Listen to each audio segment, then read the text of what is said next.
It looks like it's a little bit after 11:30. I want to respect everybody's time. I'd like to call to order the first Cohasset, I guess we're calling it the Sidewalk Committee. We'll get into that later. Meeting today is Wednesday, April 25th. It's a little after 11:30.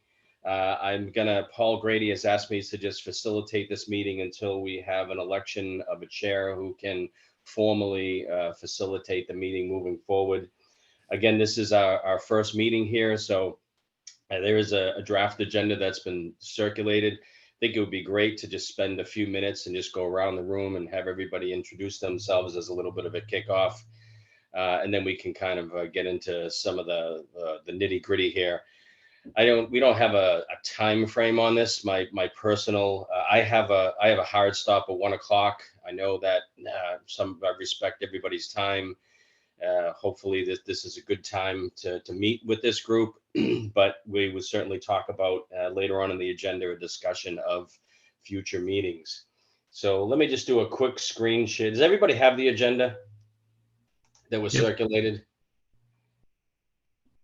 Let me just do a quick screen share here and just punch up the agenda. Let me know when you can see it. That's not it.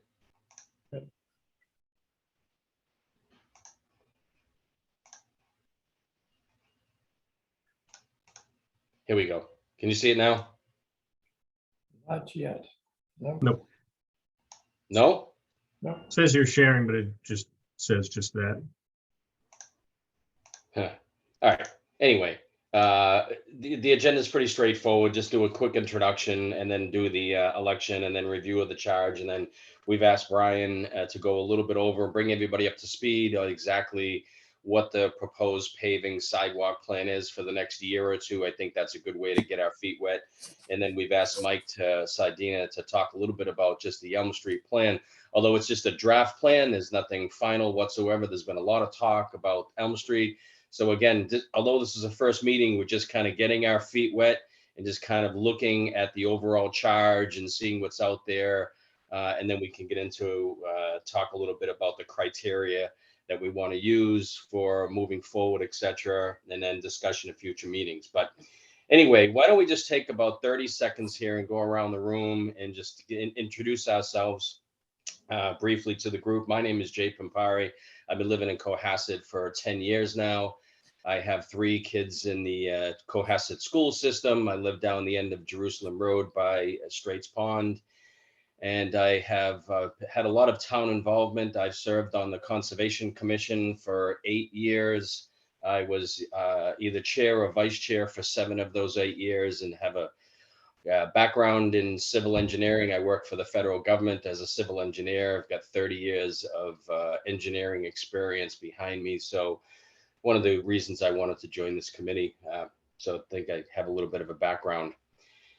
Anyway, let's jump to Ralph. You're next on my screen. Okay, I'm Ralph Dormitzer. I live at 111 Atlantic Ave.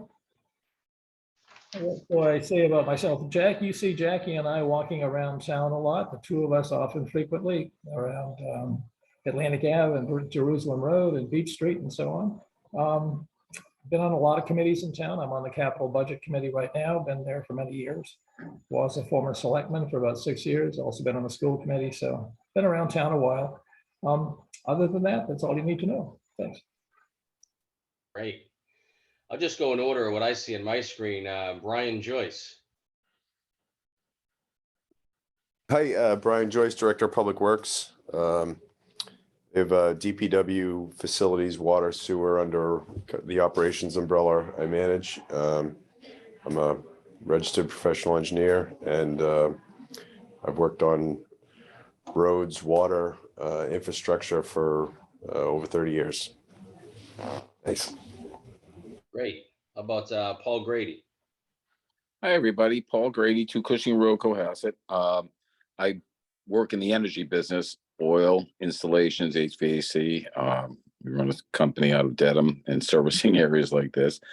I've been on the planning board and seen some of the frustrations there, which prompted me to run for select board and seeing even more of the frustrations there. But it makes you realize that It's not as easy to get it done as it is to talk about it. But I do think that there's so many improvements we can make, and I think we can get them done, was the genesis of this committee, is to get the ball rolling, work with the town, and thank you everybody who's sitting on this committee, because I think we represent all four corners of Cohasset, and that's going to be a real positive. So I think the talents that are at this table are going to help us all get something done that we can be proud of. Great. Thanks, Paul. How about Julie? Hi, Julie. Thanks for joining. You're muted. Sorry. There we go. Thank you so much. And thanks for including me in the committee. I'm happy to be here. I'm Julie Rollins. I live at 12 Hughes Strain Road. I am a research project manager at the University of North Carolina at Chapel Hill, where I oversee a national children's health study. One of our focus points is the built environment and children's safety environmentally. I have 3 young children in Cohasset Public Schools. I am very interested in the safety of all citizens in Cohasset, not just in our neck of the woods or our half of town. And I notice that we have some areas of town that could use some safer methods to be transported around town. And that was what led me to my interest in this committee. So thank you. Great. Thank you, Julie. I assume that you would job at UNC is remote. It is. Yep. And I've been there 8 years. Yeah. I'll be down there next Saturday to see UNC play #1 Syracuse in girls lacrosse. Oh, that's amazing. That's Yeah. amazing. Enjoy. They're having nice weather down there, better than Yeah, here. they are. Troy, I haven't left you out. I looked at the schedule for Maryland, and they're away both weeks, coming and going down to Myrtle Beach next week. Yeah, I'm not sure Julie and I can be friends anymore, given my disdain for UNC, but yeah. All right, why don't Tori, since you're up here, why don't we just jump to Tori? You want to introduce yourself? Yeah, I'm Tori Hanna. I actually moved to Cohasset in the midst of the pandemic. I'm from the Boston area originally, but spent 18 years or so down in Maryland. Went to the University of Maryland, and that's why I don't like UNC. Yeah, to say the least. And moved up here to be closer to my parents who live in Falmouth, but they're actually also going to be moving to Cohasset here shortly. So since moving in here, I live over at 304 King Street. I was very vocal in recent town halls around sidewalks and safety of children, being able to get to schools. I live within a mile of the schools and can't get them to school without driving them or putting them on the bus. So anyways, long story short, I joined this committee really out of, I love this community. I think that Cohasset is amazing. It has so much to offer. It's just not walkable, which is a shame. And so I think being able to have an impact on making it a community that's walkable and, really can kind of breed and foster a deeper community and connection amongst our citizens is something that's a big goal of mine. Great. Thank you, Tori. How about Greg from the Cohasset Police Department? Hi, Greg. Hello, how's it going? I'm Greg Lawrence, Cohasset Police. I've been working here since 2018. Chief Quigley just wanted me to be the department's eyes and ears here, so I can pass along any information about what road work or anything that we hear about going on, and any requests that we get about traffic safety issues for kids, anything like that. Great. Thanks, Greg. And how about Frank? Hi, yeah, I'm Frank Cicchetti. I moved to Cohasset in 2020 with my wife, Erin. We live on Pleasant Street with our 2 dogs and our first child on the way in July. I'm a CPA, very much, thank you. CPA, I work at PricewaterhouseCoopers doing tax consulting for mergers and acquisitions. So we moved down here during the pandemic, obviously walk around a lot, because that was one of the main activities we could do, get around and get outside. And definitely was inspired to join the board because of the lack of sidewalks and crosswalks and things around town. I think it's a beautiful town to walk around in, lots of beautiful sights to see, and I think a lot of room for improvement as far as safety goes in the sidewalks.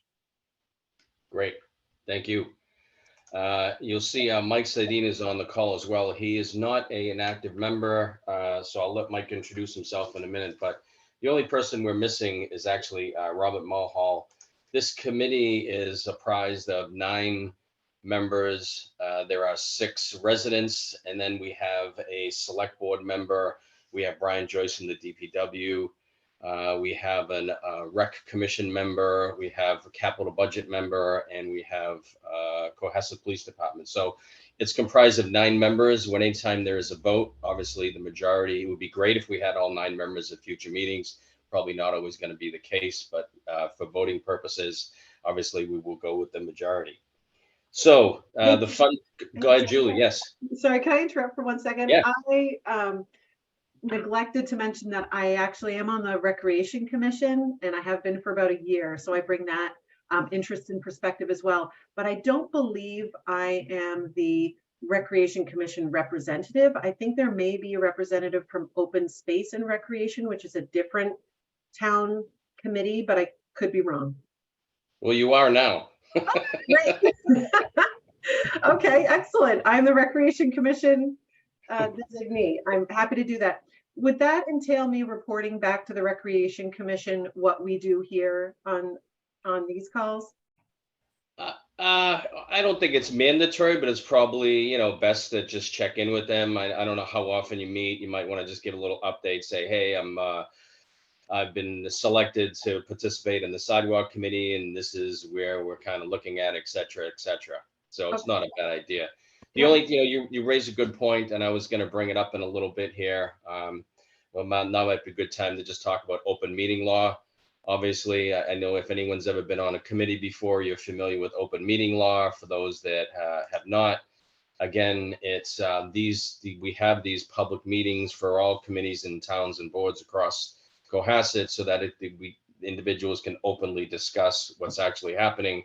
And so that to avoid the behind the scenes discussion, like if I wanted to call, if Joe wanted to call Mary and talk about an issue one-on-one, that's fine, as long as Mary doesn't turn around and call Jane and say, hey, I just talked to John or Joe, and this is how they're feeling on the project, etc. So there's no kibitzing behind the scenes. So anyone that's not familiar with open meeting law, Google it, take a look at it. You know, all discussion really should be here. And that goes for correspondence as well, text messages, emails throughout the course of this committee. And in all honesty, in my personal view, this committee will end in months, not years, months and months. Okay, this is not a 2, 3, 4 year long commitment. This is a, in my view, a less than a year commitment. If anybody has any feelings about that, please speak up.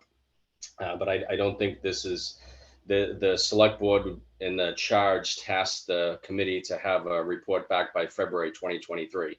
It is now April 2023, and we're just kicking off our first meeting. So again, you know, Paul, I don't know if you want to say anything about the time or length of this committee before we get into the next steps here, but in my view, it's a matter of months. I do, but a couple of things I want to add on. Now, is Bill Barnett in? Bill Burnett is not. He is part of this committee. I apologize, I left him out, but he is not on the call today. Yes, so it's Bill and Robert Mulhall, the 2 members that could not make today.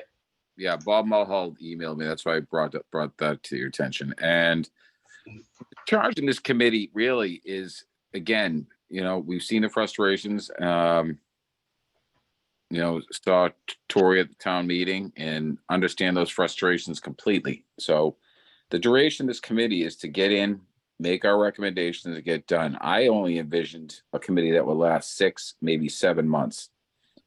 We got off to a little late start, but here we are.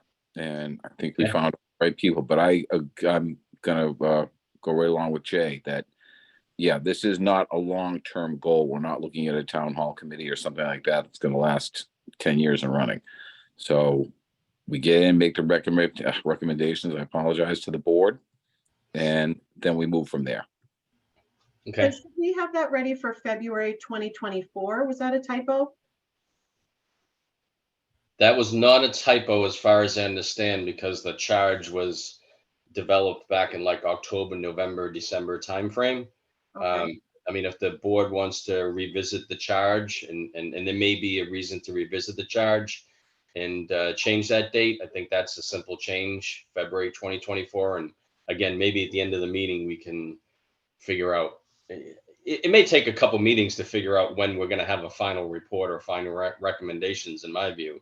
But again, it's certainly not going to be ready for anything for a town warrant in May, but perhaps, maybe some recommendations later for fall, but more than likely, Julie, yeah, you're probably looking at early 2024. Okay, it's just hard to start your work when the deadline was a couple months earlier. No, that's something we can revisit, Julie, and fix that up. It's just, again, as I said, we got off to a late start and, but we're up and running. This is my first committee. I've served on planning board. I'm on,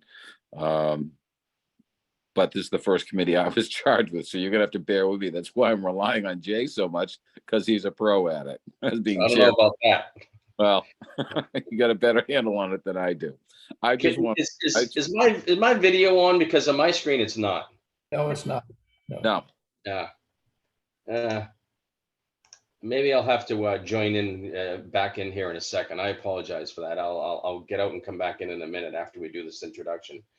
So anyway, the next on the agenda is the election of the chair, vice chair, and secretary. I know this is only the first meeting, but in order to kind of move this forward and have some direction as far as facilitation, et cetera, goes, I think it's best that we do that. So we will need for this committee a chair, a vice chair, and a secretary. And just if anyone served on committees before, the chair is merely the voice of the committee and facilitates the meeting and facilitates the agenda going forward. It is not the end all decision maker. There are 9 people on this board and everybody has a vote. It's merely just moving this committee along, maybe facilitating a report back to the select board and or town meeting if need be, etc.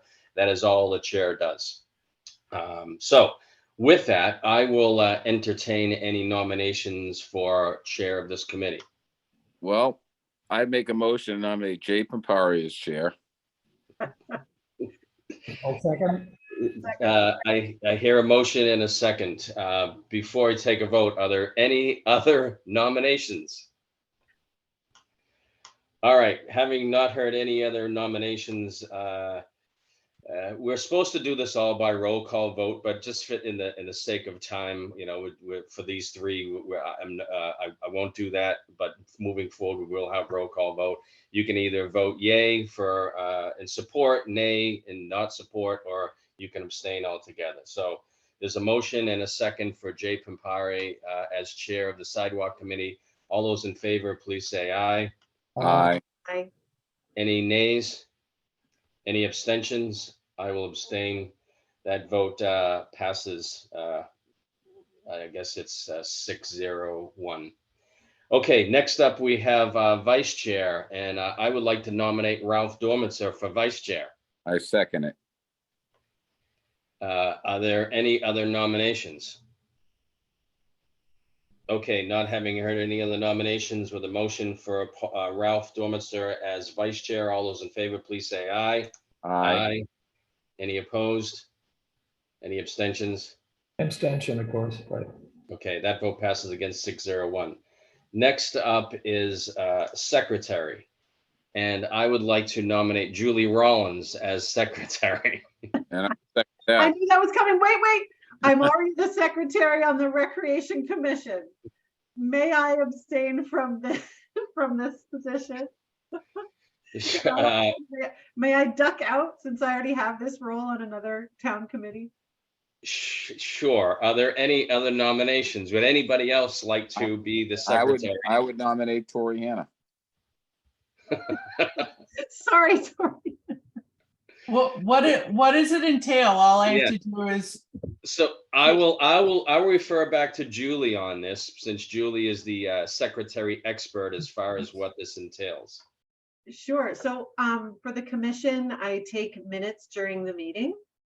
And then I Well, said, I just wanted to stop right there, not to cut you off. I yeah. don't see, I had a question to town, and I don't know, Brian, maybe you know this. I was under the impression that Tracy was going to be taking notes of this meeting and moving forward. I will circle back with Tracy on that, but I believe that, and then this was another reason why we're trying to do the meeting during the workday as opposed to at nighttime, so that town hall could actually take the notes, because notes could be, fairly cumbersome. Oh, Yeah, yeah. So that's actually why I bowed out, was because for the Recreation Commission, I take notes during the meeting and then I distribute them relatively quickly after the meeting so that folks will see the action items in time to take action before the next monthly meeting. But I guess that's my question, is what would it entail for this committee? I didn't realize that there might be somebody else taking notes.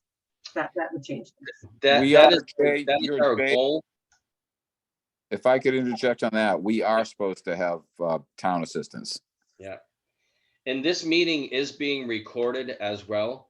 So even if somebody were not at the meeting, they could go back and listen to the tape tomorrow or the next day in order to put together the minutes. So if we want to hold off on the voting of the secretary until next meeting, that's totally fine.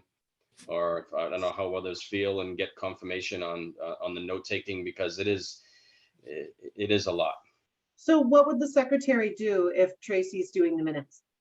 So the secretary would basically just monitor to make sure that the agenda was out in a timely manner, that the minutes were out in a timely manner, and they were distributed.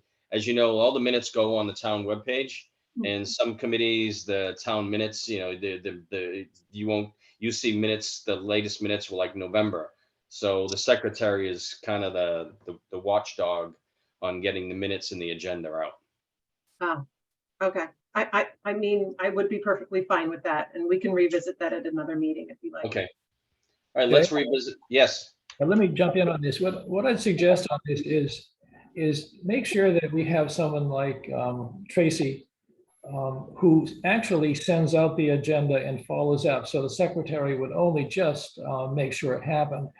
And generally the agenda would be done by you, I think, Jay, and Right. then submitted. So it takes the burden off you, I think, Julie, to have all of that.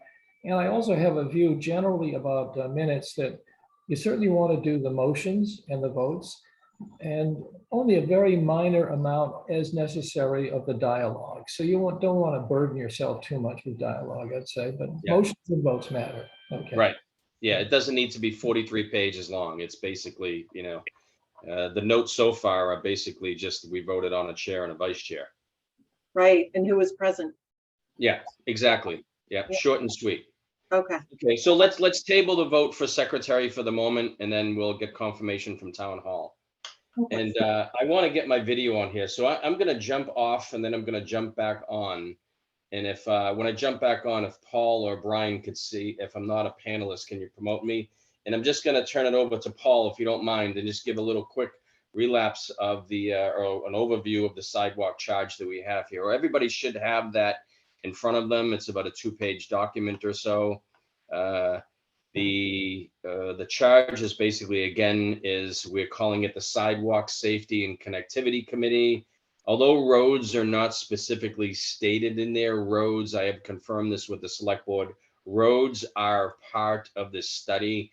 Anytime you mention a sidewalk, you're talking about roadways as well. So it's the Safety Connectivity Committee, and it does include the roadways and the sidewalk. So Paul, you want to just spend a minute or so here and going over the charge here? I'm gonna stop. I could, Jay. I'm in transit to a degree, so I'm asking maybe if Ralph could just look at the charge in front of him, because I'm on my phone right now because I can't get activity on my laptop, and I don't know why. I apologize. I'm sharing it. Can you all see that? Yeah, I'm gonna leave. I'm gonna leave and jump right back in, so my screen, my video will come up. I'll be right back. Thank you, Julie. Yeah, no problem.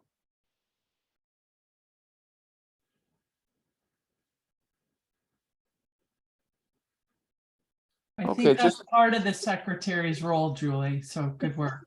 I'm really great at sharing a screen. No problem. Well, this, as you probably know, this is a very extensive charge, but maybe we can get through it at some point, but it really is quite extensive. And I hope we can figure out, quite frankly, how we'll actually boil it down to the critical things we really need to do to get to a final report. But anyway, this is very extensive. And if you understand how difficult it is to actually make recommendations, you have to also understand that things like you need to know exactly what does the town own with respect to properties. And when Mike speaks, he can tell you about how difficult it is to actually understand what is people's property and owned by individuals and what is the town's actual property lines before you can even say where sidewalks are.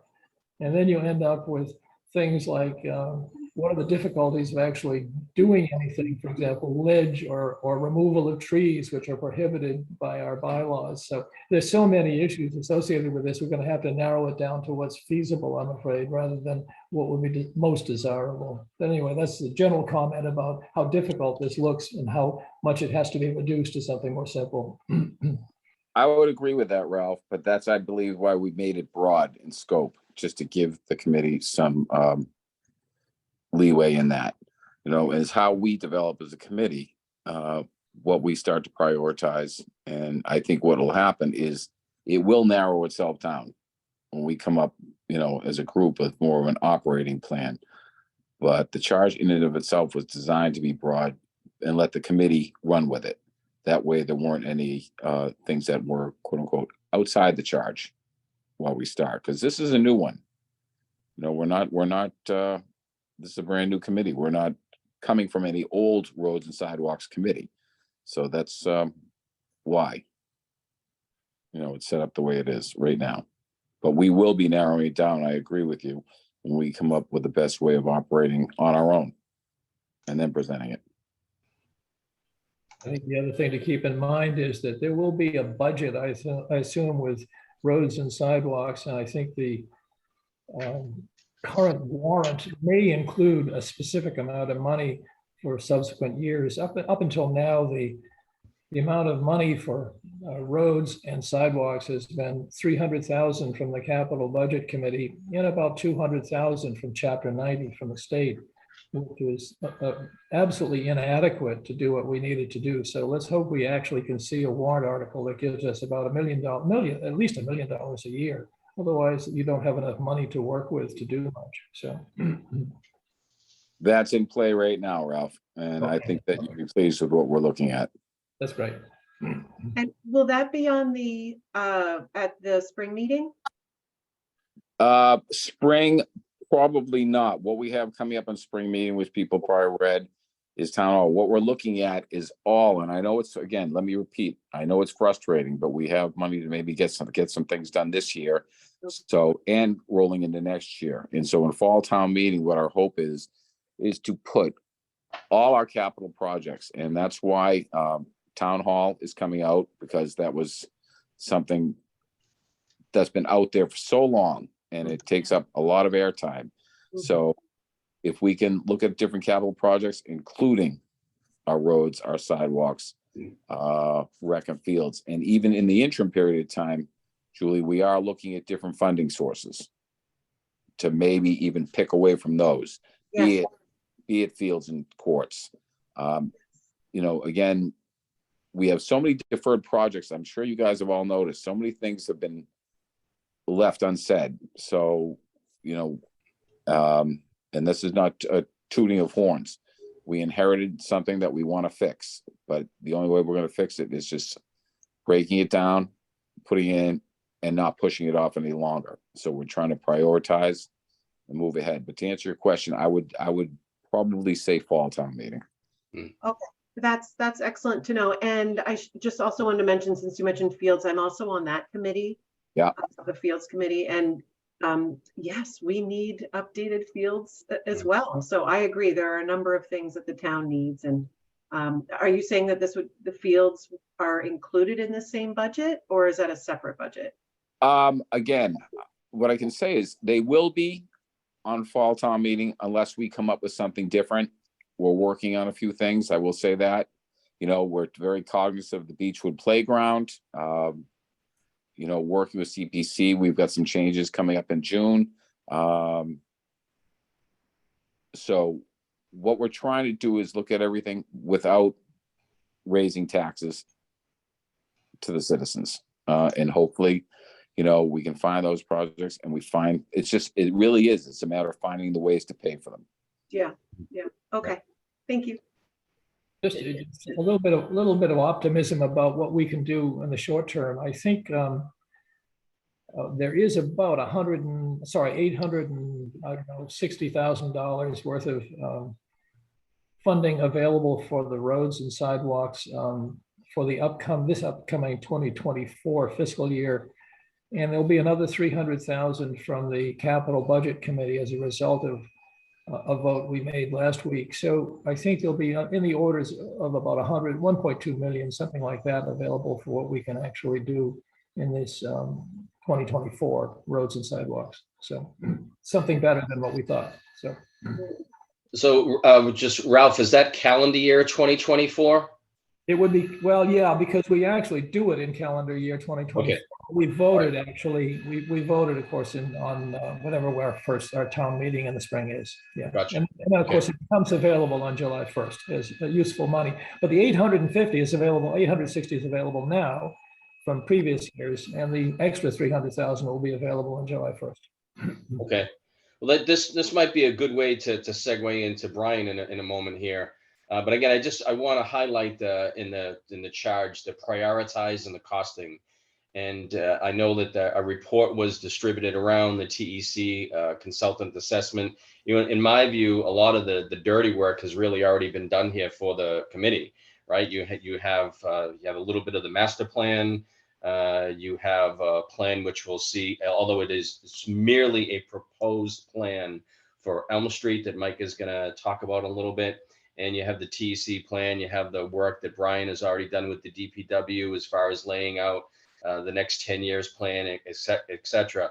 Again, in my view, I think we probably want to focus on like a 3 to 5 year plan right now, but that's open to discussion to see, what we can kind of pick at. What are the low hanging fruit here?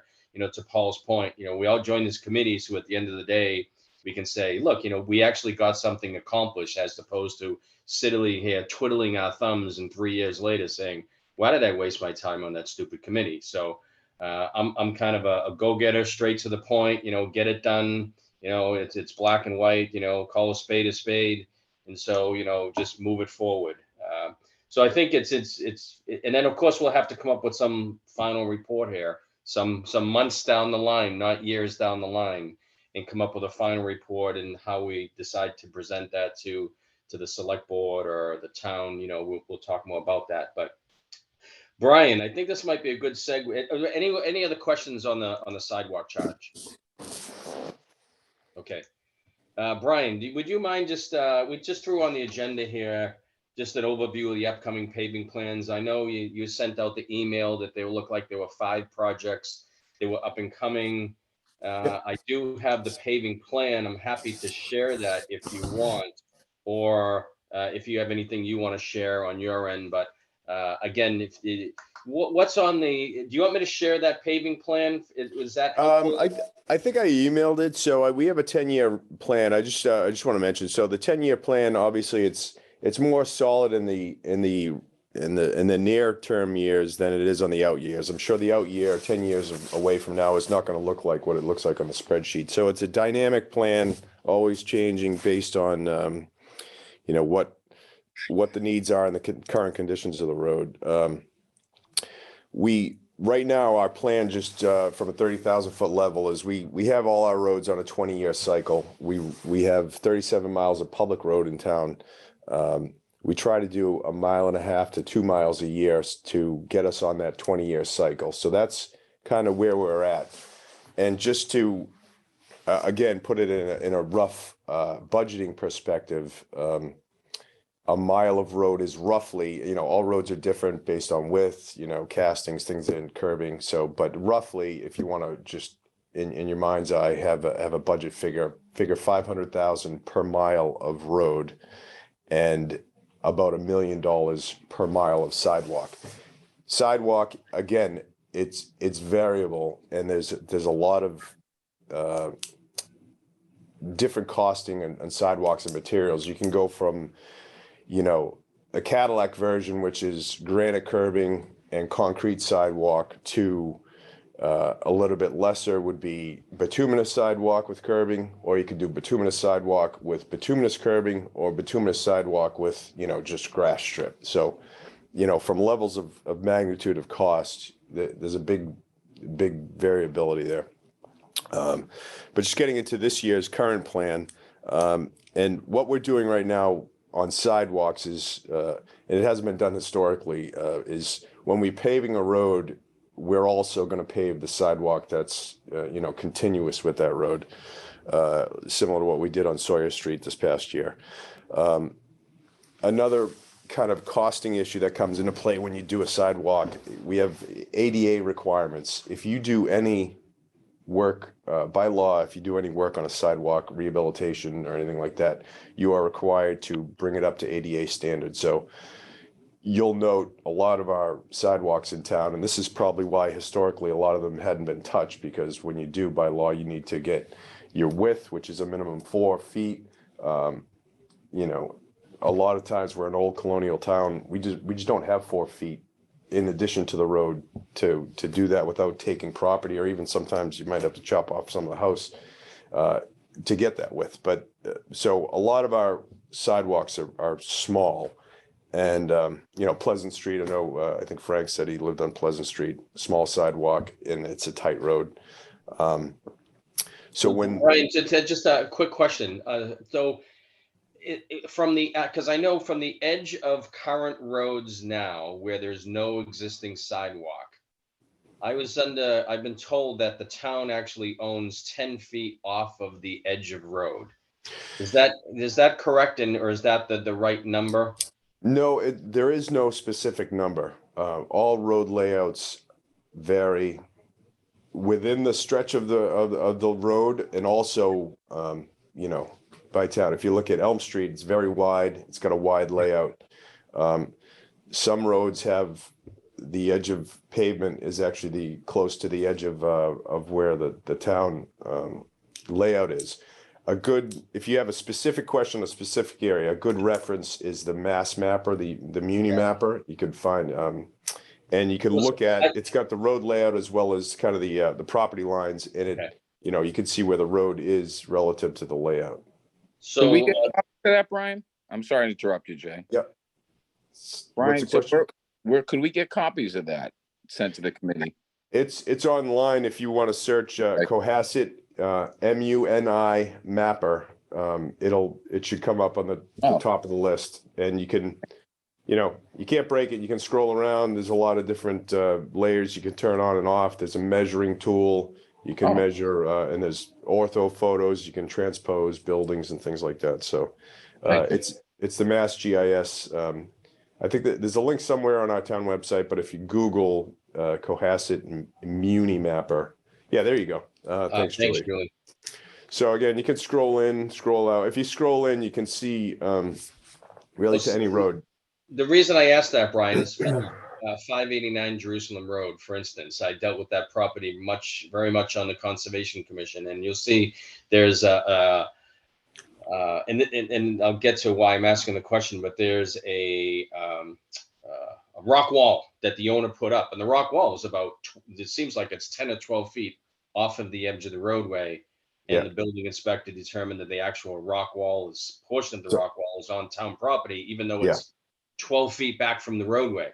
So when we look at areas of, like, you know, King Street, for instance, and wanting to, or exploring the idea of putting a sidewalk in there, the question comes to play is it already, and I know, you know, getting into a little bit of details, but is it already King Street, is it already town-owned property, or is it property owned by each individual resident, where you're going to have to get permission from each individual resident in order to take 6 or 8 feet of their front yard away to put in a sidewalk? So that's why I asked that question of whether or not, you know, the town owns 10 feet off the edge of roadway. Yeah, so King Street's a good example because there's a lot of people want the sidewalk out there. It is a wide road layout on King Street. I'll show you a couple of tools on here. If you go in the upper right-hand corner, there's layers. If you click on that and click on aerial imagery, click Layers? on, You just- sorry, no, what you had, those pieces of paper kind of, yeah. Oh, right there. Yeah, no, go to 2021 aerial imagery. So it'll overlay the ortho photo. So you can kind of see the edge of pavement relative to, so the road is not always in the center line of the road layout. It varies left and right. And you can see. How accurate is this?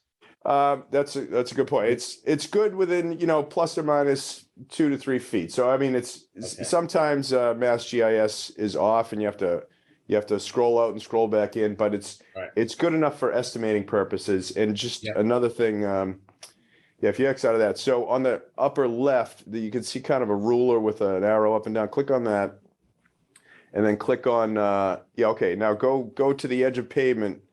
Like scroll down to where we'll just measure something on the screen, and you can see a distance come up. Right, so 137 feet. So if you wanted to measure, say, from the edge of pavement, which you can visually see, to where the road layout is, on the east side of that road, you can see. I'm guessing it's probably like 30 feet or something like that. On the west side where you are, it's probably, I don't know, like 20. Okay. But Could we scroll up, Julie, maybe up to King Street just to take a look? so that is King Street. That's I'm looking at the pond. Wait a second. Oh, all right. I This is apologize. great. I live right here, so that's why I was curious. All right, there's the reservoir. I'm so interested in this white fence here. I've been so interested in 429 King. You better not bring that up to the building inspector. No, Yeah, so please, and let me please just say walk this: by. there are a lot of installations. So what appears to be someone's front yard, and again, there's a lot of variability, even just in what we're looking at here. People landscape up to the edge of the road all the time, and we don't prohibit that. But that fence we were just looking at, that is on town property. There's a lot of probably walls and other personally installed features that are in town property on every street in town. So it's but it doesn't mean that we don't own it. And if we wanted to do a layout, say in this on the pond side here, there is there is room to do it. You can see it's tight in some areas, it's wider in other areas, but King Street in general is a very wide road layout. There are other roads in town that have a very narrow road layout. So if you want to go up Pond, you can see it's It's safe to say, Brian, that, again, I know this is off 2 or 3 feet, but looking at the distance, it looks like that's about 15 or 20 feet anyway off the edge of the road. So I asked that question just, as we start to explore, not here, because I know we're already running a little late on time, but as we start to explore, this is an extremely useful tool in determining whether or not, if this committee wants to propose or recommend a sidewalk in a particular area, on whether or not there's going to be an issue with town-owned property versus a resident-owned property. Yeah. And that could be some of the criteria as well, which I'd like to talk about at some point. Criteria on what we look at when we evaluate for future sidewalks. Yeah. Let me just jump in here briefly. When we were looking at Elm Street, the question always comes up is truly what is the ownership by the town and what's the ownership by the individuals? And ultimately, you really do have to have a surveyor's document when you get down to the detail. So this gives you the first level, but I think you have to get to even a finer level if you're going to actually propose something. If in fact it either requires taking of land, which will be almost impossible to do, and or other very difficult construction properties, such as having ledges and other things. So you really need a surveyor's document ultimately to make a recommendation. Otherwise, you find you don't have the adequate information to make a recommendation. This is a good start, and I don't think this has sufficient information based on what we know about Elm Street and also about Border Street, already based on surveyor's documents. So Yeah. they do vary quite a bit. Yeah, So- that's a good point. So any sidewalk, if it was a brand new installation, obviously you would have to get the design and the survey done just to make sure where the bounds are where they are, and we're not encroaching in any way. But again, just for planning purposes, discussion purposes, I think this tool could probably be good. Brian, can I ask you a question? Yep. I think it's an outstanding tool. So, and I'll include Ralph in this. If, say, for instance, we narrowed Elm Street, just discussion's sake. So would we have to go to the surveyor if we're actually giving back? The answer is yes, and we have the surveyor's documents, and you'll see when Mike gets on that, that's exactly how it was done. It was using surveyor's documents, yeah. Right. Okay, so we would now, I'm just looking at expense. So we want, what we want to expense out is what we're putting down in hard top and sidewalks. I'm just throwing that out there so we don't have to go through all the heavy lifting. We have the surveyor's documents. So that's why I was saying, if, for instance, we narrowed, if we were widening, I could see. Do you see where I'm going? Let's talk about that in a minute, and this might be another All right. good segue to get to Elm Street, Paul. Yep.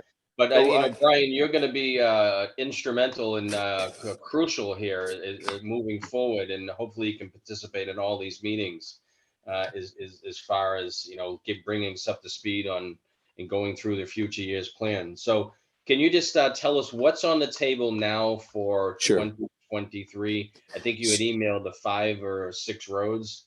Yeah, so we have Mill Lane, Smith Place, a piece of Cushing Road that's between Smith Place and Pleasant, Margin Street, and then continuous with Margin Street, a piece of Atlantic Ave that goes from Howard Gleason to Whitehead Road. Yeah. Elm Street is on there, which we'll talk about in a minute, and again, Beechwood Street, once provided that we get some good settlement, and we have on the current water main project that's going on. So those are our projects for this current year, this current paving year, which is starting in a month from now. I will say that our MAPC consortium contract, we have a hearing with the Attorney General's office on April 10th. And depending on what happens at that hearing, hopefully they'll have a finding, and then we can award that contract and start rolling with getting estimates or revised estimates on these roads, and also the thing that Mike will talk about here. Has that list been circulated to town residents at all, or are the people that live on that street been made aware of that, of the proposed schedule at all? Yeah, so we send out letters a year before we do paving. So next year's streets, so I'll just go through next year's streets: Short Street, Pond Street Extension, South Main, James Lane, Spring, Doan. Those residents will get letters in the fall that we're going to be paving in the spring.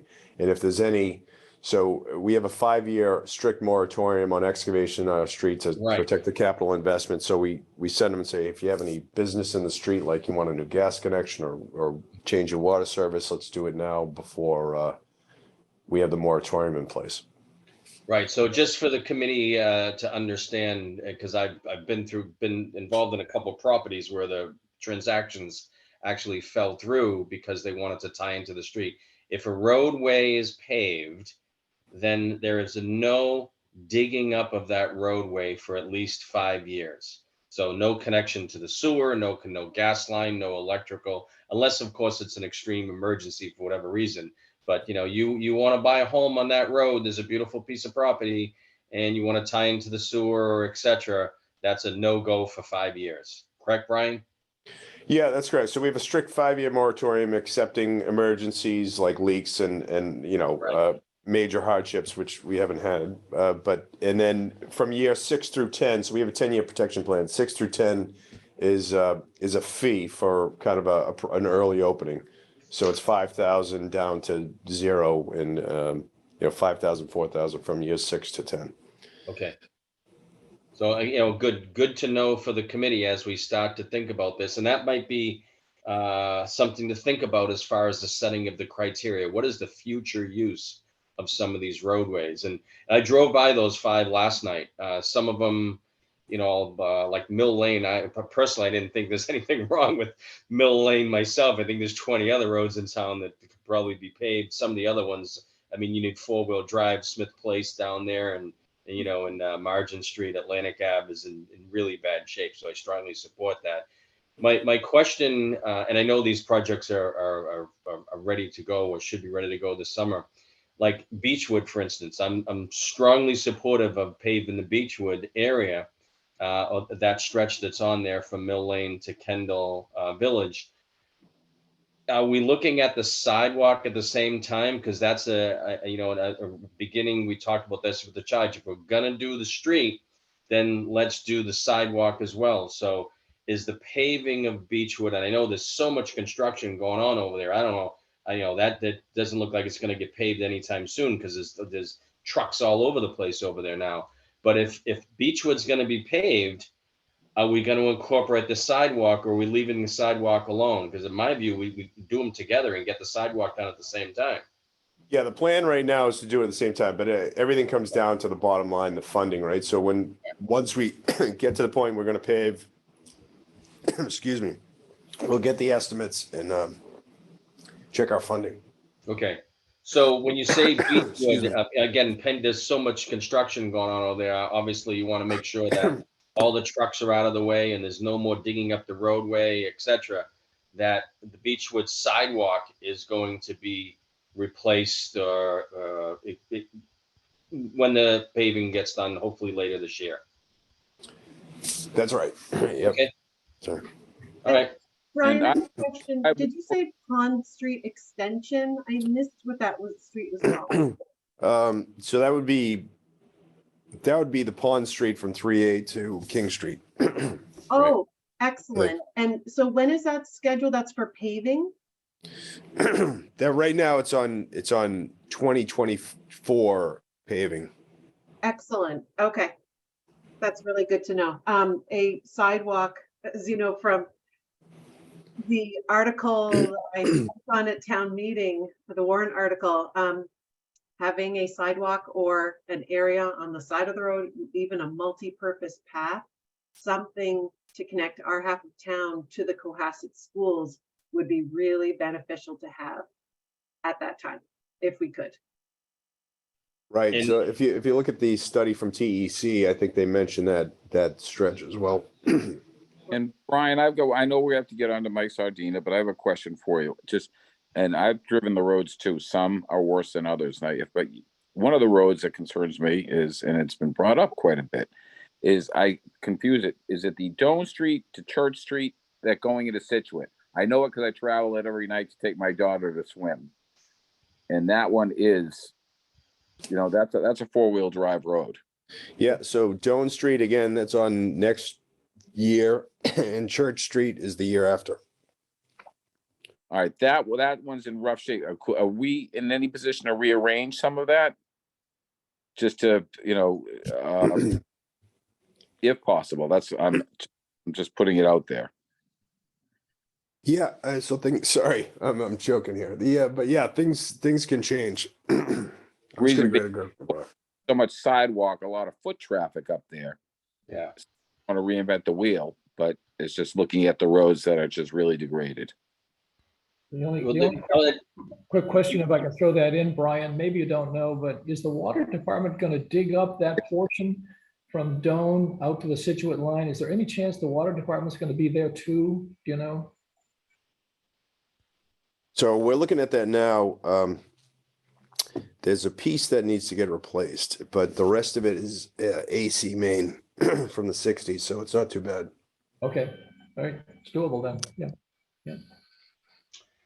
Brian, I'm sure there was a well thought out process for all of these roadways, but a good point that was brought up as far as I know you have monies that are allocated for 2023 and residents have been notified, but for whatever reason, based on a design or any other issues that are involved for roadway that's scheduled for 2023 is not going to make the mix. Can we use that money for a roadway that's on the 2024 plan? And maybe this committee says, hey, let's speed this up. If we've got X amount of $100,000 dedicated for a project that's just not going to happen this year, let's move one of the projects from 2024 forward.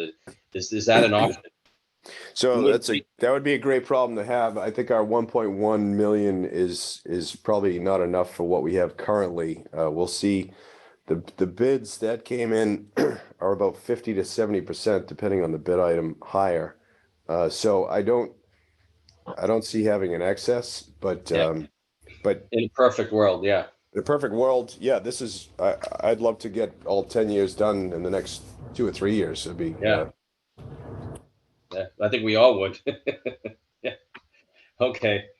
All right. I know Mike's been hanging around here for a little bit. I appreciate that. And Brian, yeah, maybe for the committee here would be a great idea is to look at the roadway paving plan that is out there for 2022 and moving forward, and any of the other documents, the TEC sidewalk report that Tracy has circulated, and come prepared for maybe more specific questions at the next meeting. But again, we're already getting into heavy details, which is great, but on the first meeting, but everyone's going to kind of familiarize themselves with the roadway paving plan and other documents. And I appreciate your time here, Brian, giving us a quick overview of that. So again, I have to run at 1 o'clock, and I don't know how well the schedule is like. I don't envision these meetings being 4 hours long here. Any other questions for Brian on the current paving schedule before we jump to Mike? Yeah, so I have a hard stop about 12:50 as well. Okay. Sorry. Bill, All right. I think the only question I have is like, how did these roads get the priority? What was that process? So we have I think it was sent to the group, but we can send it again. So we had a road assessment. So we do our own assessment. We also had a third-party engineering road assessment, and this is in line with those recommendations. So it's kind of from major rehabilitation down to, minor rehabilitation. And, things change by the week and by the weather. So, some of the streets that might be in 25 look worse than maybe some of the ones in 24, but it is dynamic and it will change as time goes by. Yeah. Is this it, Brian? Is that it? Is that? the Yeah, report? so that's the sidewalk report that they did. They also did a street report. I don't know if I have that. I may have missed it. Yeah, I can find that for the group. Yeah, I don't have that either. I don't think that street report was circulated at all. Those are the documents that we have, the charge, the plan, and the road paving, unless it's that Excel spreadsheet. I'll send that along, but All right. maybe it was only sent because of the sidewalk committee, but Okay. Thank you. All right. Thank you. Well, and again, it's a great point from Tori as far as prioritizing this whole plan. Is that's one of the charges by the select board is to prioritize the roadways and sidewalks. So our final report, sometime later in months to be, might be to prioritize. And it sounds like letters that go out for 2024 paving don't go out into the fall anyway.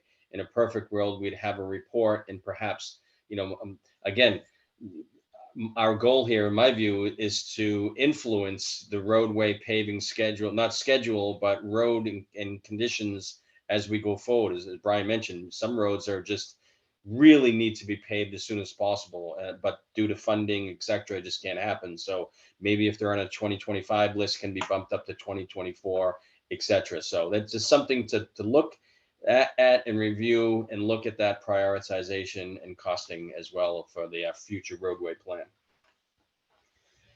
So, all right, in the sake of time, I'm going to jump to Mike Sardina here. Thanks for sticking around, Mike. I know that I have not been involved in this very much at all. I've heard some things about the Elm Street plan.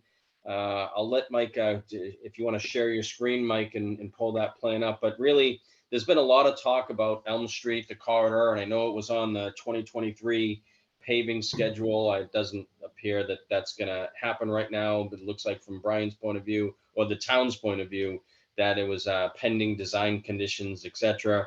There's been a lot of talk about different designs, what's going on out there. Mike's going to show a proposal only. This is not set in stone. Mike can say more. This is not a final plan. but this is a proposal for Elm Street. And I'll just, Mike, if you want to just share your screen here, if you don't mind, and just talk a little about how you got involved and, what the proposal is for Elm Street here in general, and take it away.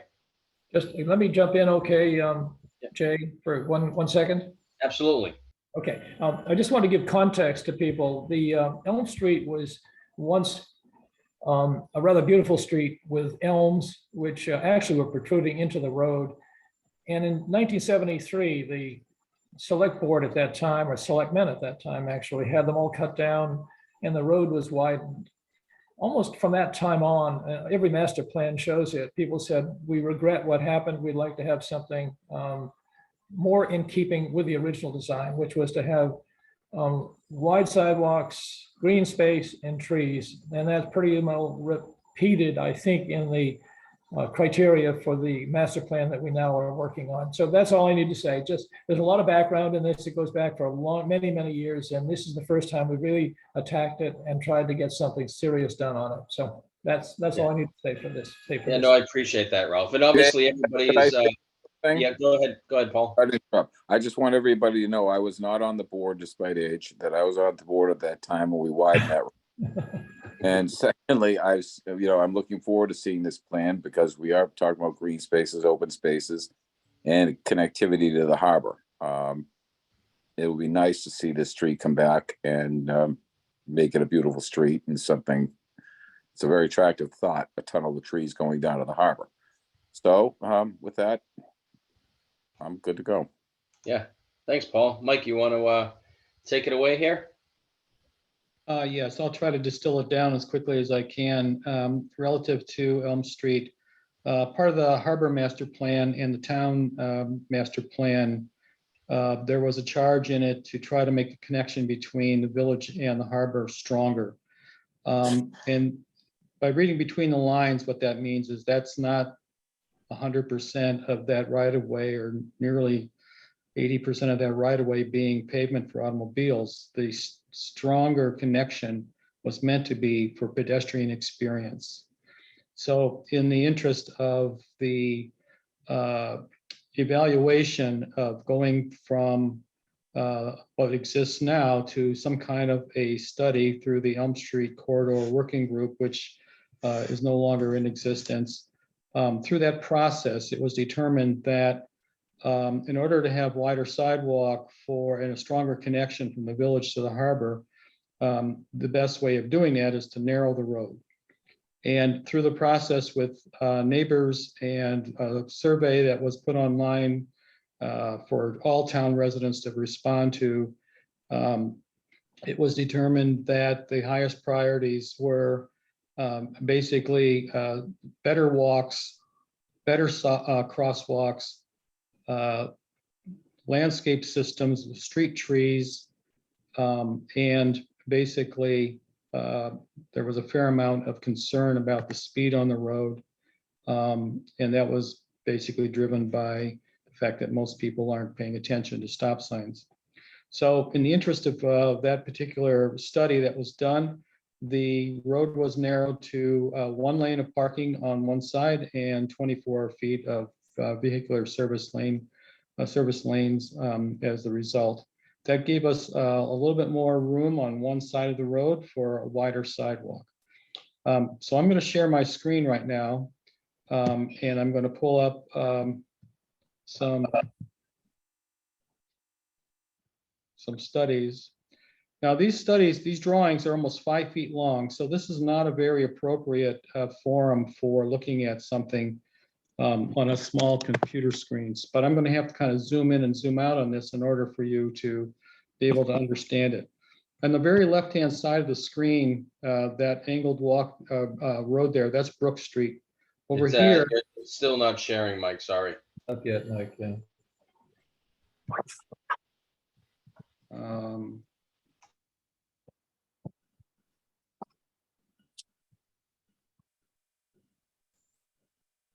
I don't understand why I don't see it.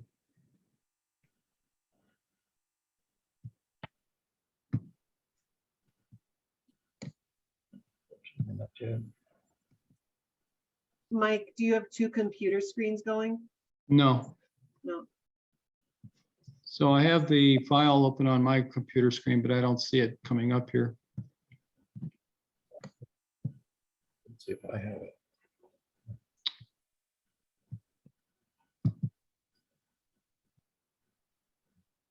We see your screen now, but not the plan, but maybe click on, there you go, might see it. See it now? It's trying to.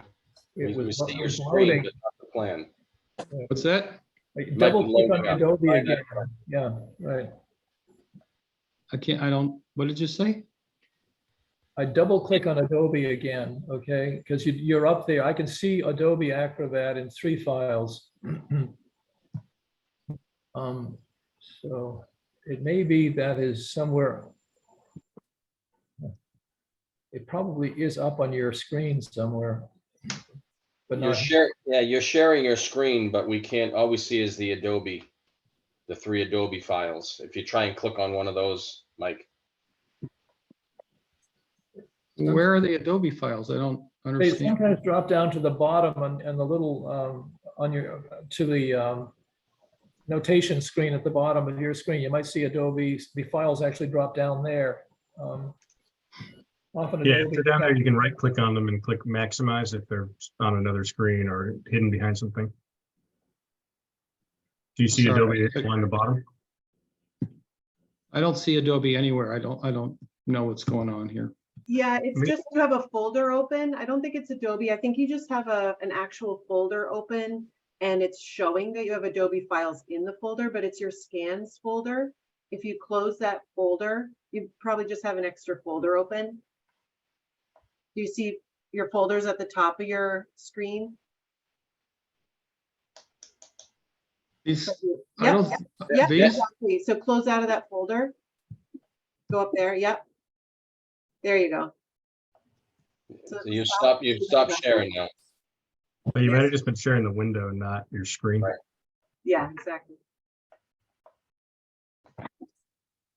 well, I'm sorry about this, but there's not enough time to go over this and I can't figure out what's going on. So this is a disaster. Want to try it one more time, Mike? Just try and share the screen.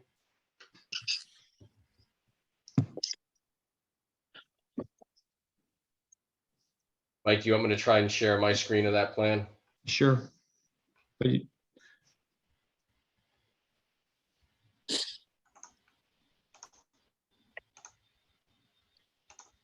Yeah, you got it. You had it, right? There it is. Can you see it? Yep. Okay. Mike had sent me this about an hour ago. I was curious to see what it looked like. So this is not for distribution.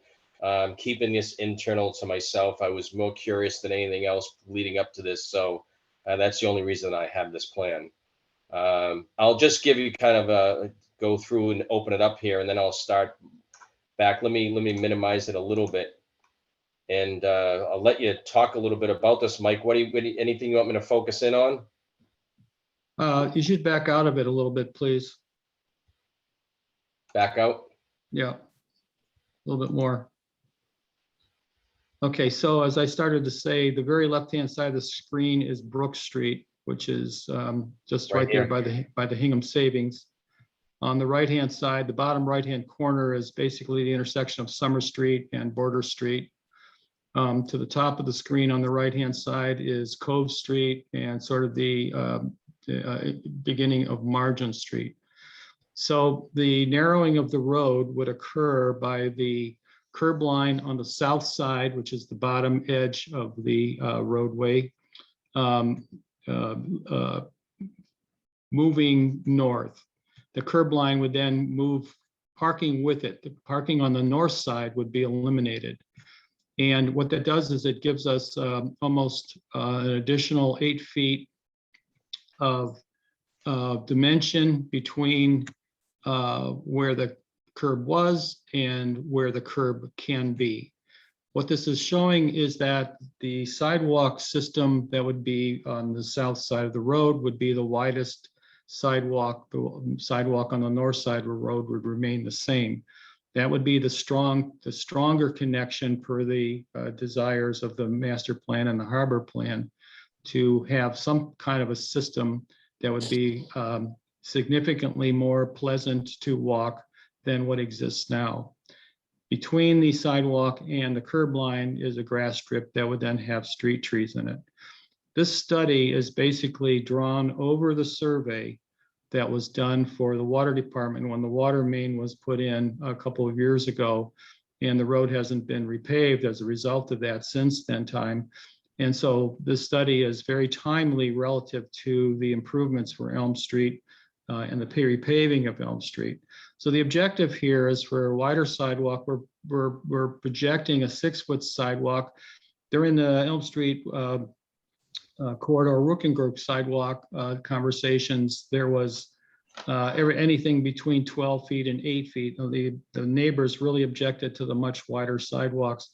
There's a significant amount of traffic that goes down these sidewalks with kids on bikes in the summertime going to the sailing club and to the yacht club. There's also a fair number of people that walk this with their dogs, with baby carriages, etc., as well as having the bike and other pedestrian conflicts. So there was a strong desire by everybody on the committee, as well as all the neighbors along the street, to try to increase the width of the sidewalk and to have our cake and eat it too, which was the street trees and a much more pleasant experience. So what you're seeing here, the red lines are the existing curb lines. The black lines, particularly at the edge of the green on the street side, are the curb lines. The intent here is to be able to achieve all of this within a budget that is acceptable to the town and within the roadway repaving system cost estimates. The objective here is basically to try to get this all taken care of within the very near future, because the roadway needs to be repaved at the same time. Jay, if you can sort of scroll to the right. So down here near the Cove Street, the triangle, and the swing down towards Summer Street, the triangle basically remains exactly the same. There was a discussion at one point to try to relocate Cove Street a little bit. A couple of meetings ago at the select board, it was voted on that the Cove Street was going to remain exactly the same. So nothing has changed relative to this, that intent, and there's nothing showing in this plan that suggests that it's going to be something different. One of the things that does occur in this plan is that when Elm Street narrows to 24 feet, you can also get a parking lane along the north side of the triangle, which picks up 5 or 6 cars, and that extends towards the water along the new condo project, and you pick up some more cars over there. So that, in addition to striping for cars on the Elm Street and Cove Street frontage, which is sort of along the frontage of the condos, you pick up a whole bunch more cars that currently there's no striping there. So people think the road is just really wide, but it's certainly wide enough to be able to do that. So not only does this plan increase pedestrian widths from Brook Street all the way basically down to the intersection of Summer Street, it also picks up a considerable number of cars, which has been also another pressure in town to try to find more parking in the area of the harbor. Can you go to the next slide, please? I have to. Any questions on this? Mike, I have a question, and maybe for you or Ralph, if I could. Now, by retaining, maybe it's more of an agreement. I'm thinking by retaining the island and leaving it the way it is, which the board voted for, that would represent a fairly significant savings to the town while adding some more parking. Am I incorrect in that? Well, yeah, we're not changing the Cove Street intersection at all. So that basically is a savings in that respect. The one thing that this is doing as well, you may not have noticed on here that because I didn't really touch on it, is there's several new crosswalks that are crossing Elm Street or crossing to the island and from the island towards the water. There's a new crosswalk and a narrowing of the intersection at Summer Street. So necking down those intersections also is a safety desire, and it certainly slows down cars as well. Each one of those locations, or a good number of those, would actually have stop signs associated with them.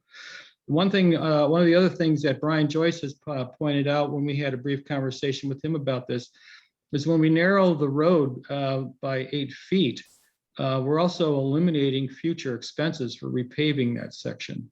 So that's sort of money in the bank down the line.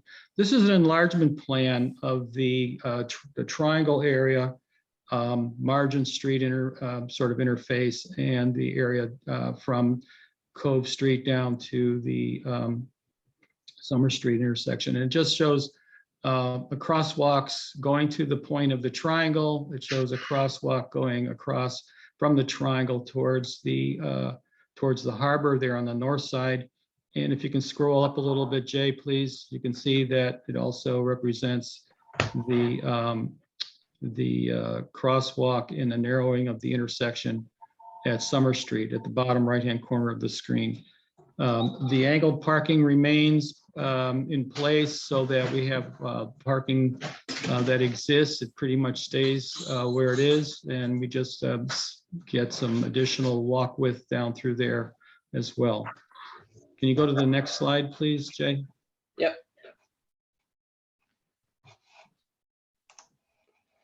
So when you look at this from the standpoint of what the plan actually achieves from an aesthetic standpoint, not only do we increase the functionality of pedestrian systems and the parking systems, you also get the aesthetic where you have the grass strip and you have a rhythm of street trees that can continue from essentially opposite the police station all the way down to the triangle.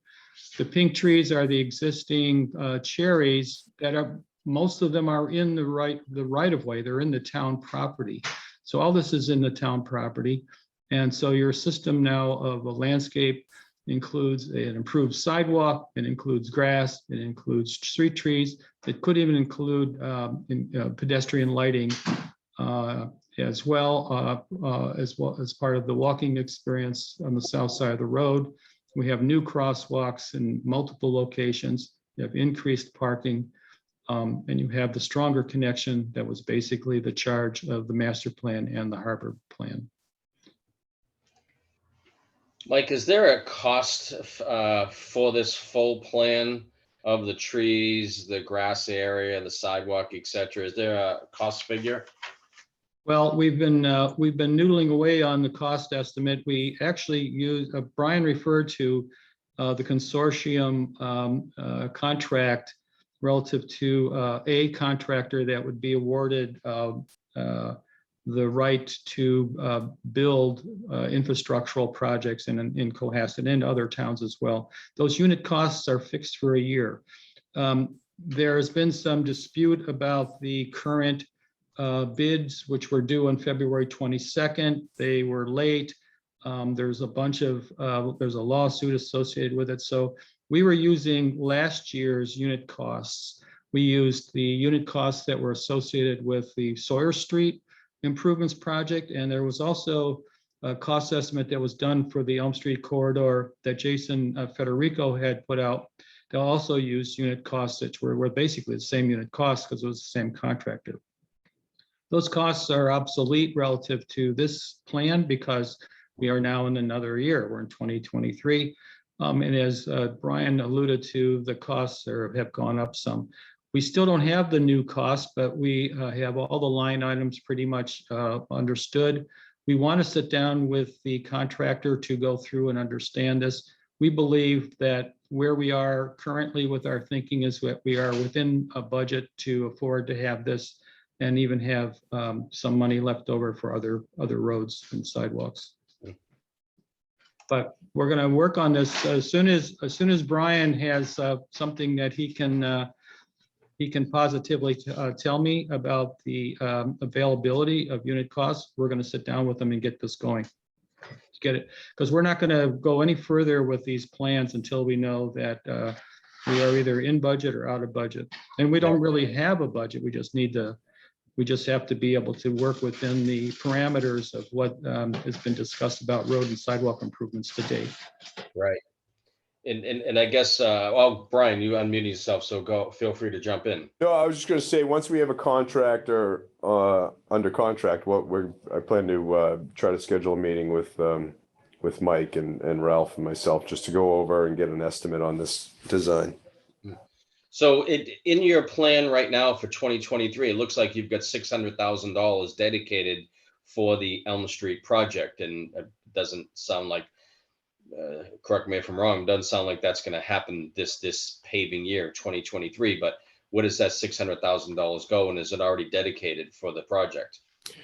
So the figures in the paving plan that you have, the 10-year paving plan, are from the TEC report, which I know you guys haven't got, but those are very conservative estimate based on DOT prices. We get a little bit better pricing than that from the MAPC consortium we're part of.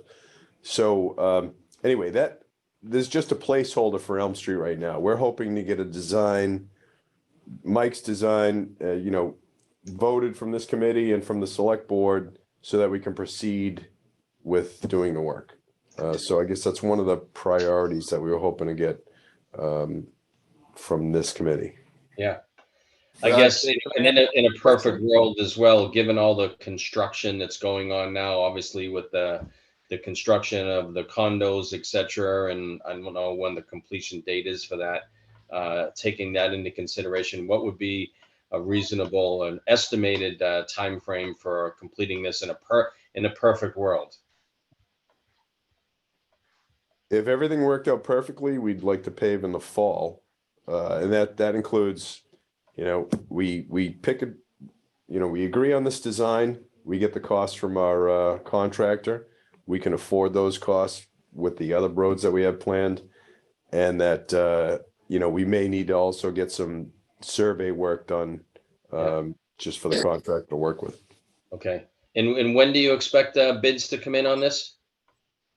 So we have the bids. There's a bid protest, and the Attorney General's office is hearing that on April 10th. Hopefully they'll have a finding or a ruling on that day, and we can award shortly after. We're confident that they'll have a ruling on that day, but obviously nothing's guaranteed. All right. So it's safe to say it's going to be clearly more than $600,000 to do this project, or is 600,000 the number?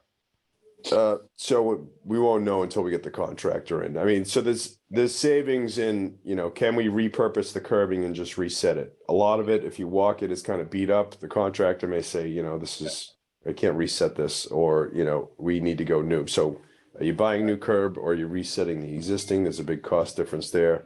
If we shrink the road, there's some cost difference there. We just need kind of an agreement on the design, and that allows us to, cost it out, and also, change the road crown if we're going to do that, and those kind of things. Got it. Okay. Any questions on this Elm Street design at all? I know, we just seeing it all for the first time here, or most of us are. I have a question for Brian. Brian, so again, if this committee green-lighted this and moved it on the select board, so how long would it take you to say, I may have missed it and I'm sorry, to get it started? I know you have Elm Street on the schedule, so, without this committee and the board moving forward, what are your plans for Elm Street? Just holding it off? Well, so Elm Street is, like Margin Street. It's terrible. It's probably one of the worst roads in town. If we had no decision, we would probably be forced to do an overlay or something, a mill and overlay of the trench, just to get it drivable, so that, the fire trucks and all the expensive apparatus that capital budget bought is not getting damaged all the time, every response down the road. So, as well as, everyone's personal vehicles. So I think we're going to do something. It's just a matter, we would like to not spend that money and then have to tear it up and re-spend it again. So I think we'd like to get a design agreement and then, proceed as quickly as possible to execute that.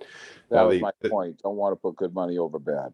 right. And the trees, we have a variety of different, we're part of Tree City USA now. We could apply for, there's grants, but, they're not huge money, but enough. We could apply for tree grants. We also have an operating budget on DPW for trees, and we have a tree bank. So, I think the trees, we could cobble the money together to get those done. We could do the planting of those in-house with DPW crews. The paving would be obviously our contractor. So it would be kind of a mixture of funding and contracts. And they would also get a good sense of when the harbor project or the condos are going to be finalized, so that, the heavy equipment and roadway, any sewer, water line, et cetera, is all done, all in, and you know more about that, Brian, than we do. So that, again, the road's not cut up 2 weeks after it's paved. Yeah. I can So, jump I in. mean, I can jump in here. The condo project is supposed to be completed 1 year from now. All the heavy equipment that's going up and down Elm Street is not going to the condo project. It's going to other projects out along Atlantic Avenue. The majority of the heavy work or the delivery of materials to the condo project is going to be taking place over the next couple of months, which is basically steel and concrete. That's good to know. Thanks, Mike. All right. Any other questions on the Elm Street proposal here? It sounds like there's going to be some bids coming in soon, some costs coming in, and certainly something for the committee. I keep calling this commission, for the committee to think about in the next meeting or two, etc. So just looking at the agenda here, and I know I have to jump off in a few moments. Given everything because I think the setting of the criteria is next on the agenda in future use, I think it might be a little premature to start to get into that. I think it's good to just kind of soak in everything we've learned today, understand the charge that we have in front of us, understand the paving plan, look over the TEC report a little bit more, and unless people want to stay on and talk a little bit more about the setting of their criteria. But I think that if we come up with any final report, etc., we need to have criteria in which we have developed why a roadway should take precedence over another roadway, or why an existing sidewalk should be refurbished, or why there's an area of town where there's no sidewalk now should have a sidewalk in place. And just to think about it and brainstorm very quickly here, things that come to mind for me are, what are the current uses? And I know the TEC report already laid that out on a scale of 1 to 5, whether or not it's ADA compliant, whether or not it's walkable, et cetera, et cetera. So just start to think about the criteria that this committee could use as far as how we're setting our goals or prioritizing that, whether or not it's the future long-time use, whether it's accessibility. I jokingly, I use this term, the Sawyer Street sidewalk. I was involved in that, but not with the design, but with the approval of that with the Conservation Commission. I jokingly say it's the sidewalk to nowhere. It's a lovely looking sidewalk. It's a great sidewalk. I don't ever see anybody using the sidewalk. Unfortunately, it's a wonderful sidewalk, but it's the sidewalk to nowhere. And I'll hold my personal comments about some other sidewalks that have been proposed or discussed and rumored. And I say, that's a sidewalk to nowhere. I've never seen anybody use that roadway. I don't think anybody will ever walk that roadway.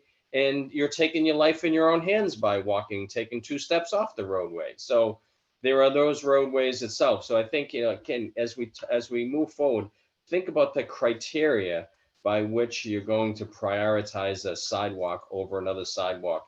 Current use, size, conservation issues, land taking, etc. So I don't want to get into that now unless somebody has some quick thoughts on that. But yeah, I'll open it up for some quick thoughts.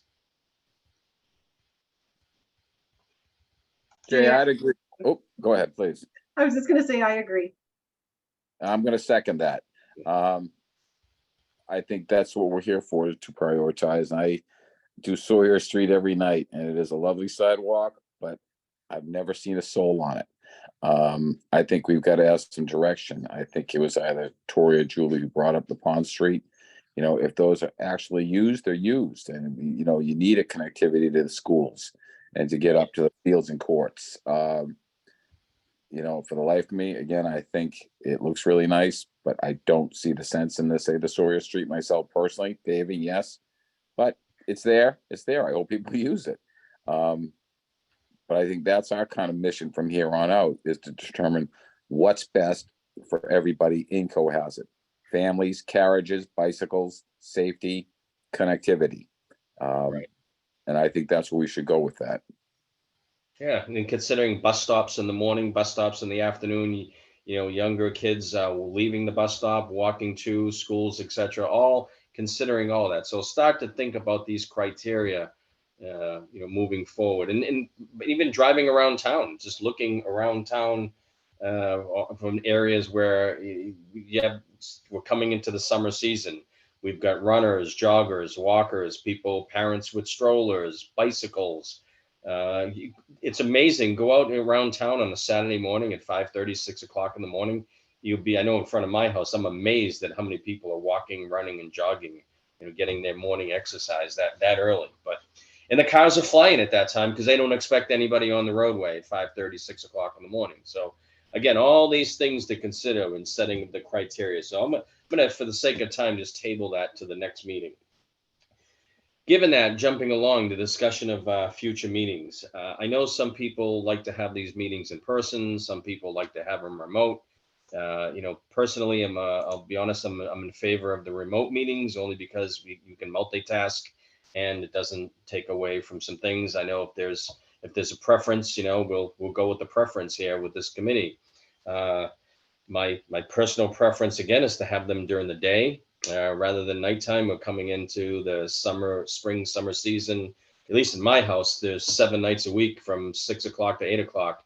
It's booked with lacrosse and soccer and school pickup and all these other after school activities. So you're not going to catch me from 6 to 8 o'clock Monday through Friday.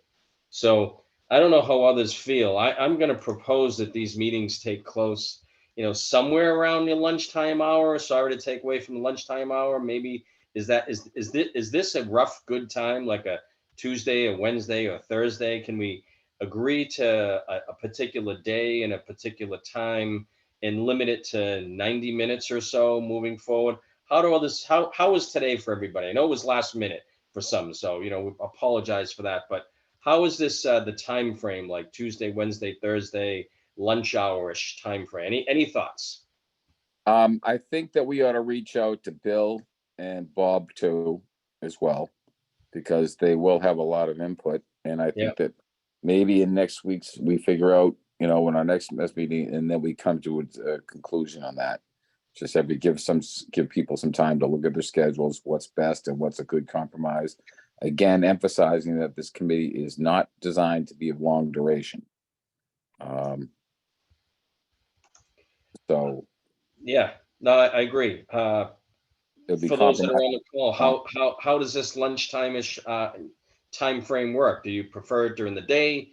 Do you prefer it from 6 to 8 o'clock at night? What's your preference? This works for me with adequate heads up. This time is fine. I think we'll be limited to a hard 90 minutes or something like that we can plan around. I think it's just doable, at least for me. Same here. Works for me as Same well. But, yeah. Okay, great. Like 11:30 to 1, is that, you know, is that a good time frame? 11:30 to 1, and we'll try and make the hard stop at 1 o'clock. Sounds good. Sure. yeah, Yep. any day but a Thursday. That's my only problem, because usually I'm in court on Thursdays. Okay. Any particular day with people, or I'd like to keep it a Tuesday, Wednesday, Thursday. So if Thursday's out, Tuesday, Wednesday, and Brian, you're going to be pivotal here. Pivotal. So Tuesday or Wednesday, 11:30. Does that work for you? What Yep. time? What Both days works and the time works. So I'll defer to the group Tuesday, All right. Wednesday. I'd run Tuesdays if at all possible. All right. Well, how about we shoot for Tuesdays, 11:30 to 1. And I'm gonna recommend twice a month to kick this off. Any thoughts on that? Sounds good. All right. Fine. Looking, I know that 2 weeks from today is school vacation break, and anyone that has kids is gonna have 3 kids or 3 kids in the background, or not even in the state of Massachusetts. Maybe not. So I'll propose to kind of reconvene next week at the same time, Tuesday at 11:30. What's a week from today, April 12th, and maybe we can focus that meeting in on the setting of the criteria and talk a little bit more about the charge as we gain a little bit of understanding of that. Are there any other topics that we want to put together for an agenda item? I'm gonna just say, I'm also gonna bring the select board, just taking a cursory look at the charge and defining the roads portion of it. Because it is designed to be roads and sidewalks. Okay. So I don't want any ambiguity. Yep.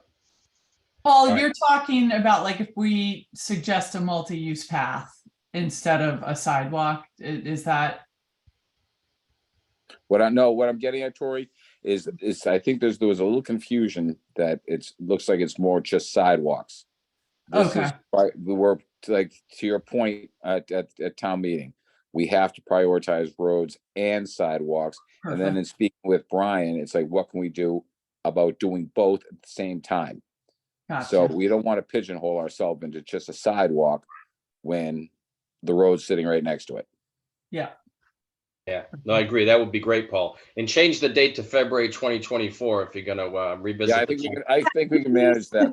Because we've already failed. We've already failed. I don't like to start a project having failed already. All right, let's see if we'll bump that out a year. Yeah, and try and set myself up not for failure in life. Correct. Fair enough. All right.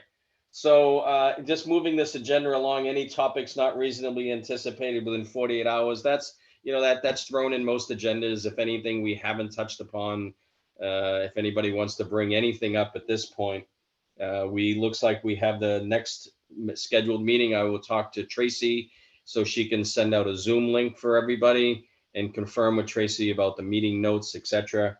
And we'll circle back about secretary issues or position, trying to appoint somebody there. And then again, reconvene next Tuesday at 11:30. And then I think if the Tuesday is the second, like with other commissions or committees, boards, etc., if we try and focus in on maybe the second and fourth Tuesday of the next few months, if maybe people want to block that calendar in advance now. And if it doesn't work for you, it doesn't work, no issues at all. These meetings will all be recorded. You can always jump on and listen to the recording after the fact. So that's it. Anybody else have anything to add? Jay, last thing is, I'll repeat it. Let's get that out to Bill Burnett and Bob as well, just to get what their feedback is on times. We might adjust an hour here or there or something like that, just to be equitable. Okay.